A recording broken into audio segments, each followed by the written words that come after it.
आता आहेत का तुझ्या बरोबर? तुझ्यावर काय वेळ आली आहे ती बघतेस ना तू? आई साहेब म्हणतील तीच पूर्व दिशा असं आहे त्यांचं. तुला त्यांचा सपोर्ट. ते सपोर्ट करतात बाबा मला. खोटं नको बोलू बाळा तू. त्या घरात तुझ्या बरोबर कोण कसं वागतं ना हे आज मी माझ्या डोळ्यांनी बघितलंय, ह्या कानांनी ऐकलंय. अधिपती चांगले आहेत याच्यावर माझा विश्वास होता, पण आई का बायको याच्यामध्ये आई साहेबांनाच त्यांनी जास्त महत्व दिलंय. मी बघितलंय. जेव्हा तुमचं लग्न जुळलं ना तेव्हाच मी सगळा विचार करायला हवा होता. शिक्षण, राहणीमान, संस्कार त्या सगळ्या गोष्टींमध्ये तफावत आहे. लग्न ठरताना मुलगा आणि मुलगी एकमेकांना अनुरूप आहेत का याचा विचार आधी व्हायला हवा ना.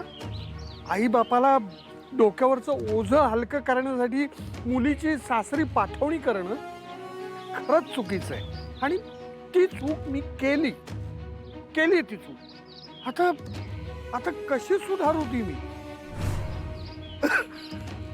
बाबा तुम्ही काही चूक नाही केली आहे. नका ना रडू. लग्न नाही केलं तर लोक काय म्हणतील? आई बाबांना किती त्रास होईल? ते तो त्रास सहन करू शकतील का नाही या सगळ्याचा विचार करून तू लग्नाला उभी राहिलीस ना. नाही असं नाही बाबा, मी माझ्या मर्जीने लग्नाला उभी राहिले. हे बघ, तुला अशिक्षित मुलाशी कधीच लग्न करायचं नव्हतं. तुला शिकलेला नवरा हवा होता. तो शोधण्यात आम्ही अपयशी ठरलो. तुला आम्ही अशा घरात ढकलली ज्या घरात तुला सून काय पण माणूस म्हणून सुद्धा किंमत नाही. पण दुर्गेश्वरी मॅडमनी माझा नंबर ब्लॉक केलाय बाबा. बाकी कुणाचे फोन नव्हते? एवढे मित्र आहेत त्यांचे. तो ओमकार आहे, त्याचा फोन नव्हता. शिवाय पब्लिक फोन आहेतच की. अक्षरा, 2025 मध्ये आहोत आपण.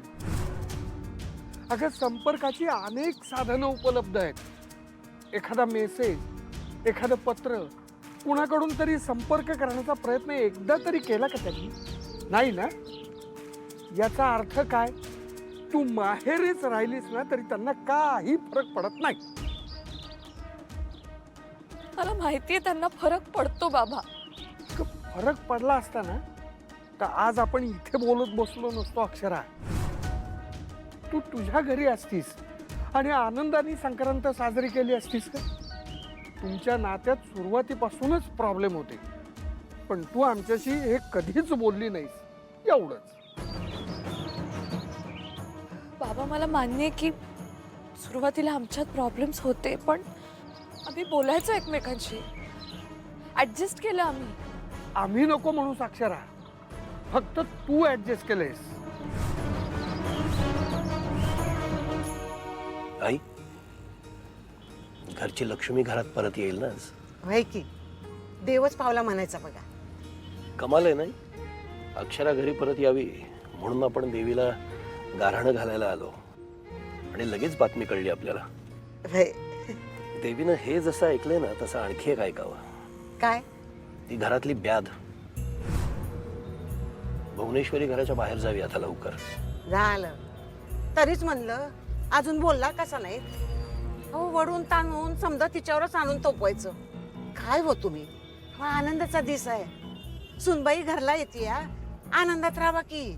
आई, सूर्यवंशींच्या घरात आनंद तेव्हाच टिकेल जेव्हा ती इतर कल्याणीबाई घराच्या बाहेर जाईल. आणि अक्षरा हे करू शकते बरं का. अक्षरा हुशार आहे, तिच्यात हिंमत आहे. त्याने जर ठरवलं ना तर ती भुवनेश्वरीला घराच्या बाहेर काढू शकते. आता रागवून बसू नका माझ्यावर. तुम्हाला सुद्धा माहिती आहे मी जे बोलतोय ते बरोबर बोलतोय. तुम्ही काही बघत नाही तुमची मुलगी काय वागते, काय काय कारस्थानं करते. आणि आई, आता अति झालंय.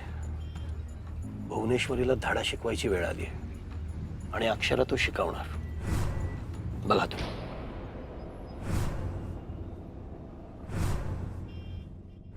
अधिपती त्यांच्या रुटीन प्रमाणेच राहतात.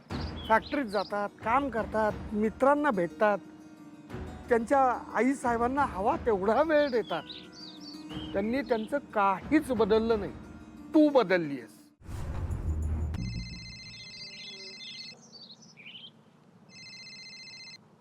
हॅलो. Hello Akshara madam. हां, कोण बोलतंय? ओळखा बघू कोण असेल. सॉरी, मी नाही ओळखलं. प्रयत्न तरी करून बघा. कोण आहे?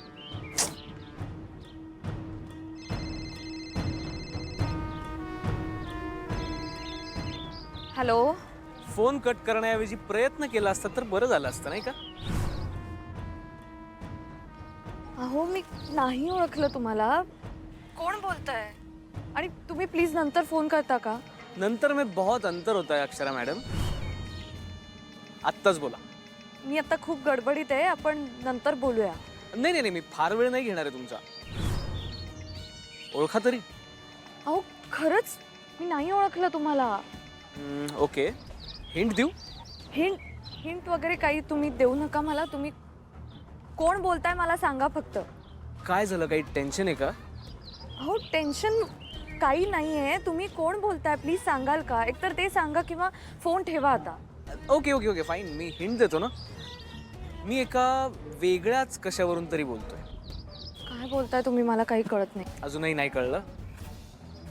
Okay fine. अक्ष. काय बोलताय तुम्ही? मला काहीच कळत नाहीये. तोच तर प्रॉब्लेम आहे ना माझा. मी काय बोलतो हे तुला कधीच कळत नाही. अक्ष.